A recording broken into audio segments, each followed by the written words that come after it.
Good morning and welcome to the show. Today's podcast episode is something that has been long overdue. It's an AEP 121, and that's a class code, so don't be scared. It's a class code for the Fade Foundation Mentorship Program. For those of you who've been listening to the podcast for a while, if you've been following me for a year or more, you know that I've been doing some work with the Fade Foundation.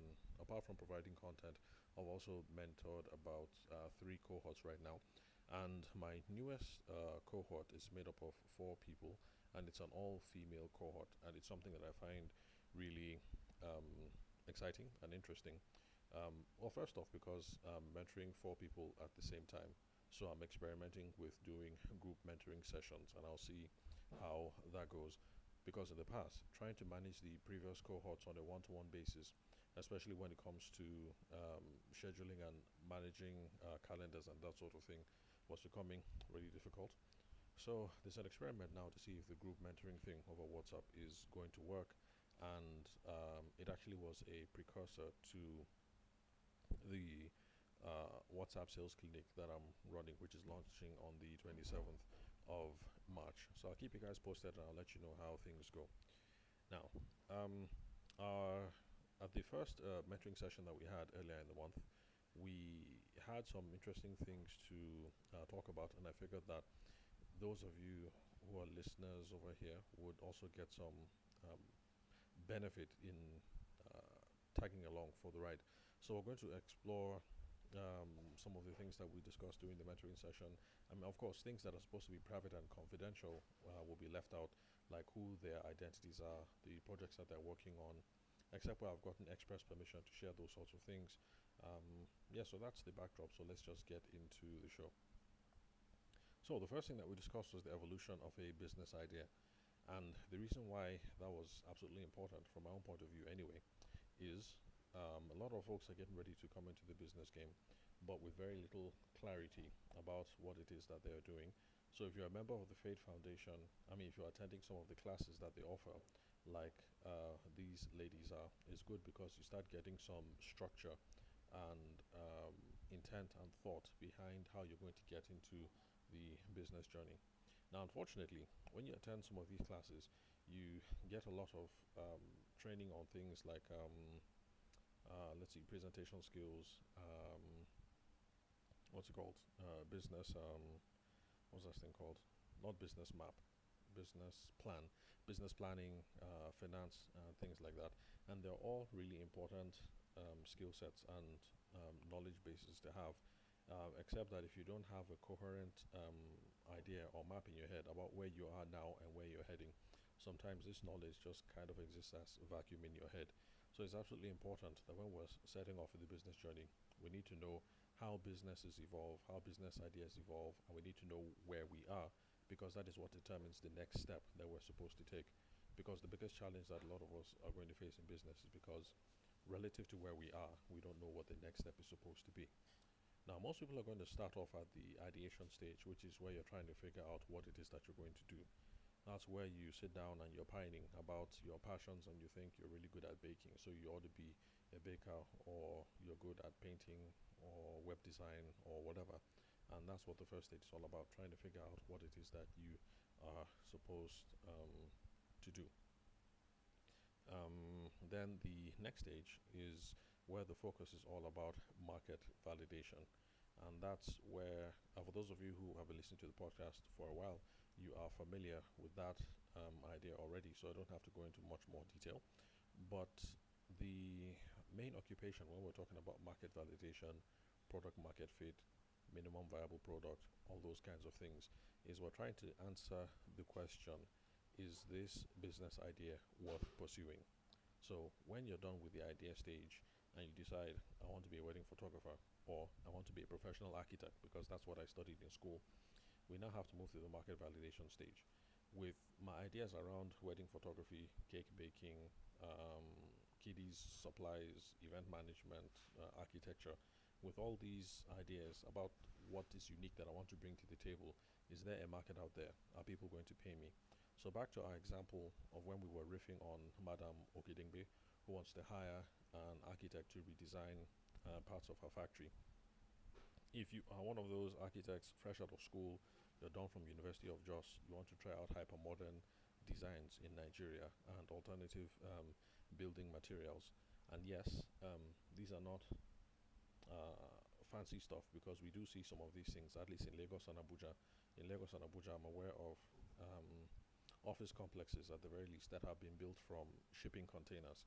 Now, that's something that is unusual in this part of the world, although it's not something I would recommend because of heating costs. But anyway, the point I'm trying to make is that it is not unusual to think that you're an architect fresh out of school and that you're trying some unheard of ideas in the Nigerian context. It does work. There are people who like that sort of thing, and you can build a viable business out of that. So the idea of market validation is we're trying to figure out, are people going to pay for this? Is this a worthy endeavor? Does the market think this is a good enough idea to pursue? And that is what product market fit is about.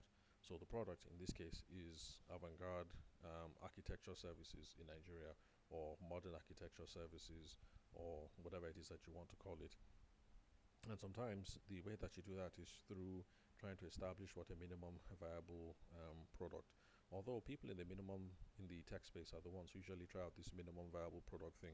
The minimum viable product is the smallest version of your idea that people can use, people can interact with, people can pay money for, or people can review or recommend or whatever. And that is going to give you real cues about whether you have market validation, whether the market is giving you a thumbs up and saying go ahead, or giving you a thumbs down and saying that this is an idea that you shouldn't pursue. You should quit because it's not going to work.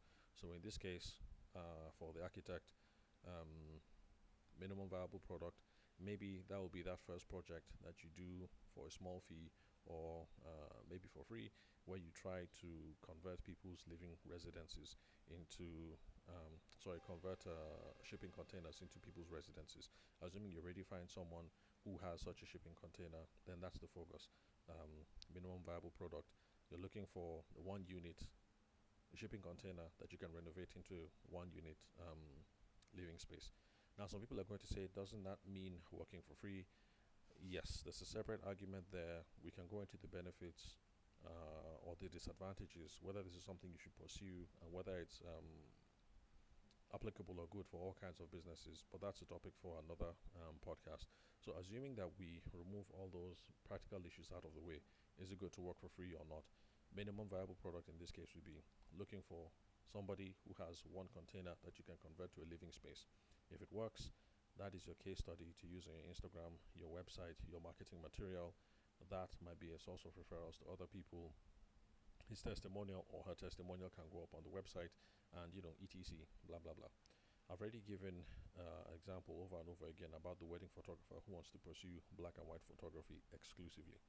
Um, some of you might think that's strange. Why would somebody go through the trouble of organizing a wedding, spend hundreds of thousands of naira, and then get a wedding photographer um, to capture that and do it exclusively in black and white? It might sound strange, but it already works. There's a photographer in Lagos who does that. I think her name is Emma. I can't remember the business name, but she does that. And I have to admit, when I started off in the wedding photography space, for a while, it was something that I wanted to try out. So, market validation, that is the stage where this is my idea. I want to send it to the market. How do we decide if this is a good idea? So, we are going to come up with a minimum viable product, like the architects or people in the tech space. Before you build the app, let's say you want to do a transportation app, so you set up a website and then you're managing everything else using Excel on the back end. So if you're a transportation app, um, let's say like what's this thing called? Before there was Uber, there was some taxi hailing company in Abuja, and I think that that's how they validated their idea. The website was up there, but everything on the back end was done through Excel. So using Excel to match people with drivers and then things like that. If the idea works, then after that you spend all the money and then build the app. So that's the next stage. Is this idea going to work? That's the idea for market validation. So once you're done with the idea, the thing to do next is market validation. Go and prove that this idea can work. Now, after we've achieved market validation, you're the architect, you found one person, you've built a container house, or you found two or three people and you've covered their wedding for free or maybe for a small fee, and they were absolutely impressed by the black and white wedding photography. The next step is to refine your ICP or your ideal customer profile, your ideal target profile. Some people call it the customer avatar, whatever it is you want to call it. The next step is to refine that so you can figure out who your ideal customer is, and you also have to figure out your ideal use case scenarios. That is the places where your product, your services work best. Because once you have that knowledge tied down, that is the ideal person that you should be working with, and the ideal scenarios where your product and service can work or give the best results. It makes your sales process a whole lot easier. So, for instance, back to the architect thing. If you're trying to validate this idea and you figure out that people who live in residential buildings are not willing to try this container experiment because the cost of heating it is too much, because containers get too hot. But then you find that people who run, um, let's see, indoor swimming pools, for instance, and yes, that is something I've seen on Instagram, containers that have been converted to swimming pools. So if you find that those people don't mind that because the containers, when they heat up, they heat the water and it gives a much more therapeutic swimming experience, or a much more enjoyable swimming experience. Then, in that case, you now know that when you start hiring salespeople, what you should be trying to do is you tell them, look, don't go after people who have residential projects. People who live in normal houses, they don't like these kind of things. But there are certain kinds of businesses that look forward to these kinds of things, like people in the health and wellness space, like swimming labs, things like that. So once you have all this information and you're able to pass it along to people in your sales team, you can see that it's making the sales process really efficient, because you don't have to waste time trying to figure out who should we be going after. So once you have validated the idea, that's the next stage. We need to dig in. Who is the ideal customer, and what is the ideal scenarios under which this works? Because it's going to make your selling and marketing efforts much more valuable, and you're also going to be able to figure out the different segments that you serve, and you know who to pursue. So you might find out that residential people, not so much. Business people, yes, but certain kinds of business people. So maybe office complexes, and maybe people in the health and wellness space, stuff like that. So once you're done with refining your ideal customer profile and the um, what will I say, the situations where your product and service delivers the most value, the next stage, the next question is, how are we going to grow and how are we going to scale? And so if you work with management consultants or growth consultants, that's where you guys talk about developing standard operating procedures, or systems in the business that you can use to train people, train your operations people, train the people who handle your finances, train the people who handle your sales, and those sorts of things. So there are other stages, of course, when it comes to the evolution of idea or evolution of a business. There's also the maturity stage and the death stage. That is when the business goes on a downward spiral, and that's because there's no business that lasts forever. Unfortunately, all businesses have a beginning, and all businesses have an end. Even though some businesses last 300, 400 years, but eventually there's a downward spiral. But that is not the focus of this podcast. So I'm not going to be exploring those sorts of ideas over here. Let's see, where are we? Okay, yeah. So the primary things that we're going to explore on the podcast, is we're worried about the inception of the business and the growth of the businesses, is we're always going to be figuring out ideation. What are we trying to do? Market validation. Is this a good idea to pursue? Let's see, what else? How do we? Who is our ideal customer? What are the best conditions under which our products or service delivers the best results? And how can we grow or scale this business? Now, remember, the reason why these questions are important is because if you don't know where you are, then you're not going to know the next step to do. And